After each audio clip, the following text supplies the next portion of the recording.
তাৰমানে আমি বিজনীত ফোন কৰিছিলোঁ ফৰেষ্টাৰ অফিচত তেখেতলোকে আমাক তাৰমানে আমি ক'লোঁ যে আপোনালোকে ইয়াতে আহক হাতীকেইটা উদ্ধাৰ কৰি লৈ যাওক তেখেতলোকে ক'লে যে আমাৰ পৰাতো কোনো মানে চৰকাৰৰ পৰা আমাক গাড়ী আৰু তেল খৰচ দিয়া নাই আমি যাব নোৱাৰিম তেনেকৈ কৈছে তেনেহ'লে আমি ক'লোঁ আপোনালোকেতো আমাৰতো বহুত অসুবিধা হৈ আছে আপোনালোকক আমি তেল খৰচ দিম আপোনালোকে আহক তেখেতলোকে কৈছে হ'ব তেনেহ'লে আমি যাই আছোঁ আপোনালোকে পইচা দিব লাগিব এনেকৈ কৈছে এইটো বিজনী ফৰেষ্ট অফিচৰ পৰা কৈছে 1000 টকাৰ কথা কৈছোঁ আমি কিন্তু তেখেতে এতিয়া স্কেনাৰটো দিয়া নাই হয়তো ভয়তে দিয়া প্ৰমাণ আছে ৰেকৰ্ডিং আছে আমাৰ লগত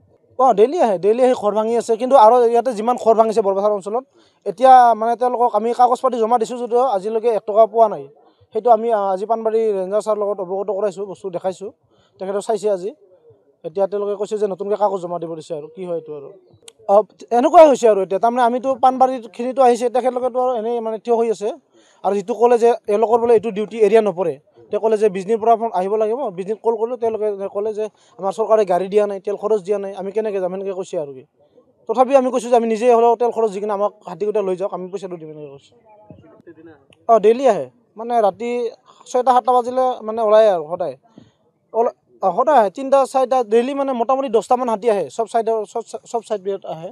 এইফালে আহে চাওৰাং লক্ষীজৰা বৰপথাৰ চবফালে আহে বৰ্তমান লোৱাৰ বাগানৰ ভিতৰতে আছে 3টা আছে বাঁহ বাগান আছে তেওঁলোকে ওলাব পৰা নাই এতিয়ালৈকে যোৱা ৰাতি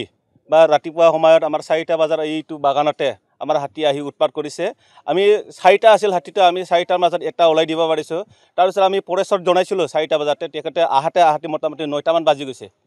এতিয়া চাওক ৰাস্তাত মানুহ অহা যোৱা কৰি থাকে চলি ছোৱালী স্কুলত যোৱা হয় কিবা হয় আমি ৰক্ষণাবেক্ষণ দি আছিলোঁ তেতিয়াহে তাহোন আহি পাইছে তেতিয়া কল তাহোন হাতীটো এতিয়া এইটো ওলাও অসম্ভৱ বুলি কৈছে এইটো নিশ্চয় হয় দিনত গ'লে অলপ দিগদাৰ হ'ব আমিও এইটো মানিছোঁ তাৰপিছত চাওক আজি আমাৰ এইটো মানাস নেশ্যনেল পাৰ্কৰ অন্তৰ্গত আমাৰ এই বাৰ্চিঝাৰ বা বৰপথাৰ গাঁওখনৰ আমাৰ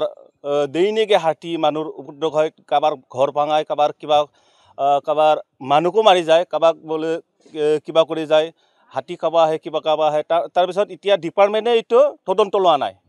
একচুৱেলি তদন্ত ল'লে এইটো হ'ল হয় আমি ফোন কৰিলে আহিব লাগে তেখেতে নাহে কেতিয়াবা কয় ক'ৰবাত ডিউটিত আছে কেতিয়াবা ক'ৰবাত আছে আজি চাওক আজি আমাৰ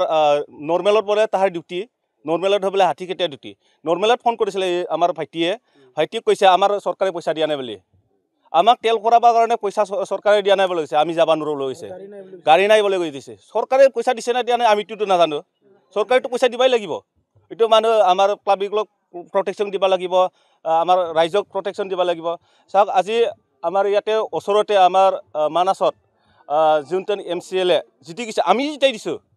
এখেতে কৈছিল আমাৰ আগত আমি জিতাৰ লগে লগে আমি হাতী প্ৰটেকশ্যনটো কৰি দিম বুলি কৈছিল চাওক আমিহে এতিয়া লাজ খাব লগা হয় ৰাইজৰ আগত যাই আমি গান গাইছিলোঁ বৰ্তমান যাই MCLA বৰ্তমান